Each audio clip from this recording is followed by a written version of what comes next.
ETF index mutual funds నేర్చుకుని stock మార్కెట్లో రాణించాలనుకుంటున్నారా? వెంటనే ఈ నెంబర్కి కాల్ చేయండి.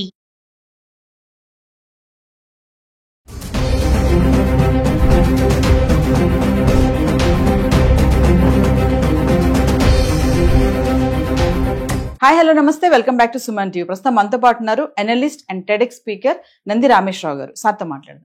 నమస్తే సార్. నమస్తే. సార్, మరి ప్రపంచ దేశాలపై ట్రంప్ విధిస్తున్నటువంటి ప్రతికూల సుంకాలు మరి బంగారం పెరగడానికి కూడా ఒక కారణం అంటే ఏం చెప్తారు సార్? అలాగే స్టాక్ మార్కెట్ కూడా బాగా పడిపోయింది. బంగారం ఏంటంటే మనం నాకు తెలిసి 69,000 70,000 మొదలు పెట్టాం. ఈ రోజు 93,000 దాకా వెళ్ళిపోయింది. డెఫినెట్ గా నేను 3 నెలల క్రితం 6 నెలల క్రితం మా ఫస్ట్ వీడియోస్ చూడండి, 1,00,000 దాకా వెళ్తుంది అని చెప్పాను. అది ఖచ్చితంగా వెళ్తుంది. కొంతమంది విరోధంగా కూడా మాట్లాడుతున్నారు, డమాల్ అయిపోతే తగ్గిపోతుంది అనేసి. నాకు తెలిసి అంత డమాల్ ఏమవుదు, కొద్ది మైనస్ గా గత 7-8 డేస్ చూసుకుంటే అది కంటిన్యూస్ గా పెరుగుతూనే వస్తుంది. లాస్ట్ వీడియో మనం 2 నెల రోజుల ముందు చేసినట్టు 91,000 చేసినట్టున్నాం, 93. నెక్స్ట్ వీడియో చేసినట్టు 95, నెక్స్ట్ వీడియో చేసినట్టు 97, నెక్స్ట్ వీడియో చేసినట్టు 1 lakh. ఖచ్చితంగా డబ్బులుంటే కొనుక్కోవడం మంచిది. ప్రతి ఇంట్లో కూడా, ప్రతి ఫ్యామిలీకి కూడా, ప్రతి కుటుంబానికి కూడా ఒక 1/4 kg కానీ 1/2 kg కానీ గోల్డ్ ఇంట్లో ఉంచుకోవడం చాలా ఉత్తమం. లేకపోతే మీ కూతురు పెళ్ళలేదు అనుకోండి, బంగారం ఇమీడియట్ క్యాష్ సడన్ గా సంబంధం కుదిరింది, షేర్ మార్కెట్లోనో రియల్ ఎస్టేట్లో పెట్టుకుంటే వర్కౌట్ కాదు. అందుకని అన్నింటిలో మనం చెప్పాం, మీ సంపాదనని టోటల్ సంపాదన 25-30% ముందు పక్కన పెట్టారు. ఇక్కడ జనాలు ఏం చేస్తున్నారంటే ఫస్ట్ ఖర్చులు పెట్టేస్తున్నారు, తర్వాత సంపాదన ఆలోచిస్తున్నారు. సో ఖర్చు పెట్టే సర్కిల్ పెద్దగా ఉంది, సంపాదన సర్కిల్ చిన్నగా ఉంది. సర్కిల్ ఇప్పుడు ORR RRR ఎట్లా ఉంది, ORR అనేది మధ్యలో ఉంది. ORR పెంచి ఇది 160 కిలోమీటర్, అది 340 కిలోమీటర్లు. సో ఇప్పుడు దానికోసం ఏం చేస్తారంటే ఖర్చుని కాంప్రమైజ్ చేసుకుంటారు. అది చేయకూడదు. ఖర్చుల్ని ఉంచుకొని సంపాదన పెంచుకోవాలి.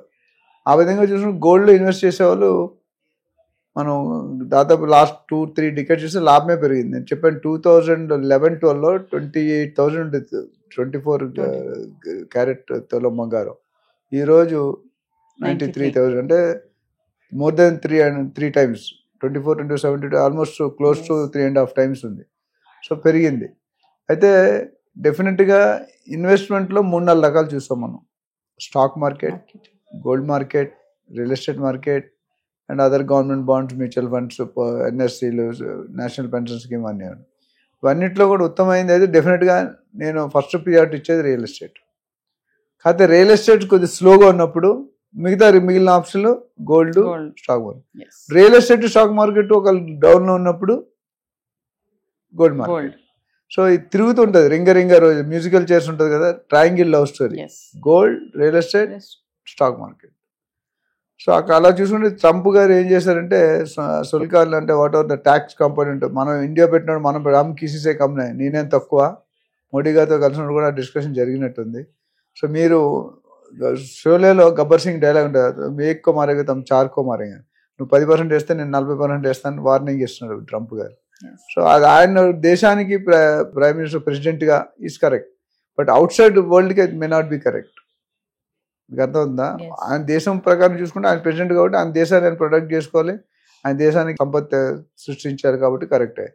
But one country with so many hundreds of countries, వాళ్ళ ఎగ్జిస్టెన్స్, వాళ్ళతో రిలేషన్ కూడా చూసుకోవాలి కదా. మీరు చూసుకుంటే నేను చాలాసార్లు చెప్పాను, ఐ థింక్ నాకు తెలిసి వరల్డ్లో the highest authority is US president.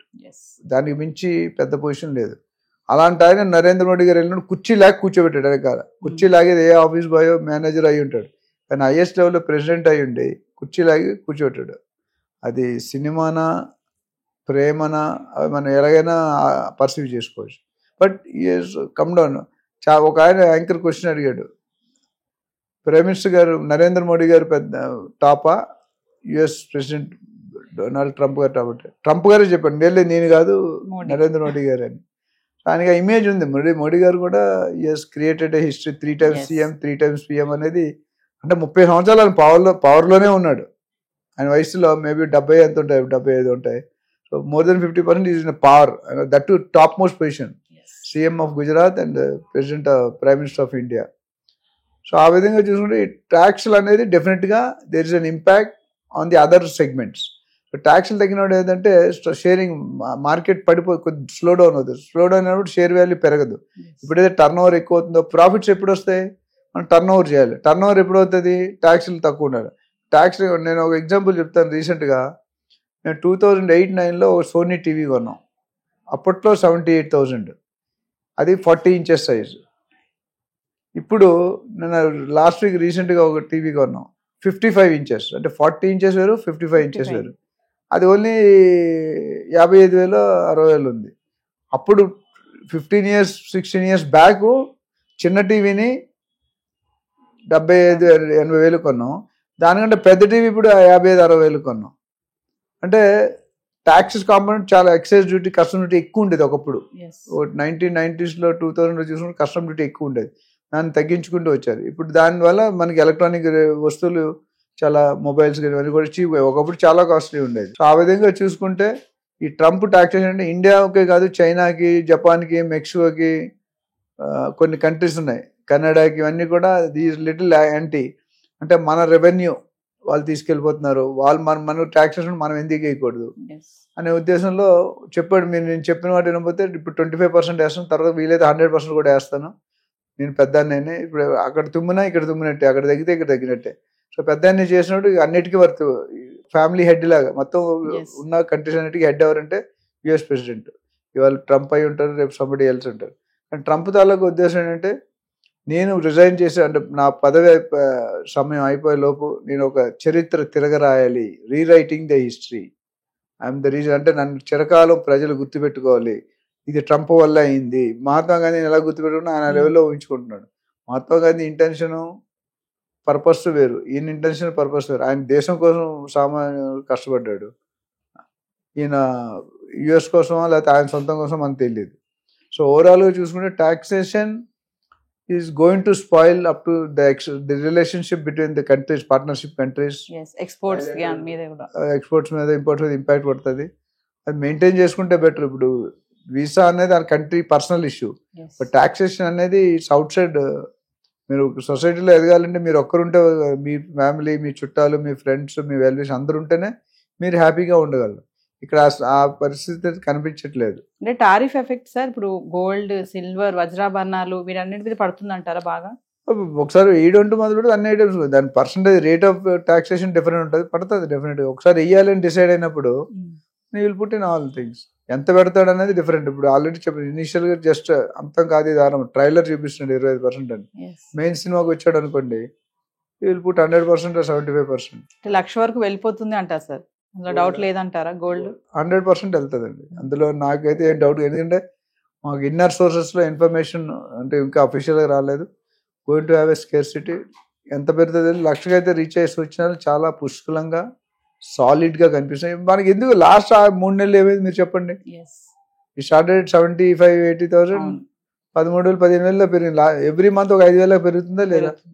4-5,000 అయితే పెరుగుతుంది. సో ఇంకొక ఇప్పుడు మనం ఏప్రిల్లో ఉన్నాం, మేబీ జూలై ఆగస్ట్ కల్లా, అది ఇయర్ ఎండ్ కల్లా డెఫినెట్గా టచ్ అయ్యే సూచనలు కనిపిస్తుంది. మధ్యలో కొంచెం తగ్గొచ్చు, బట్ ఆల్వేస్ హెవీ లాస్ అయితే ఉండదు మీకు.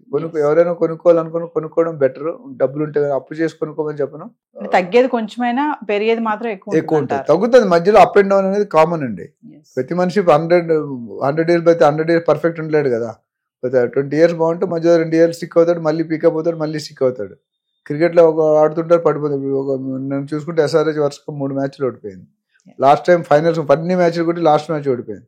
యూ డోంట్ నో ఎప్పుడేమవుతుంది. ఎప్పుడు మీరే హీరోయిన్గా ఉండలేరు, నేనే హీరోగా ఉండలేను, మారుతూ ఉంటారు. Thank you sir.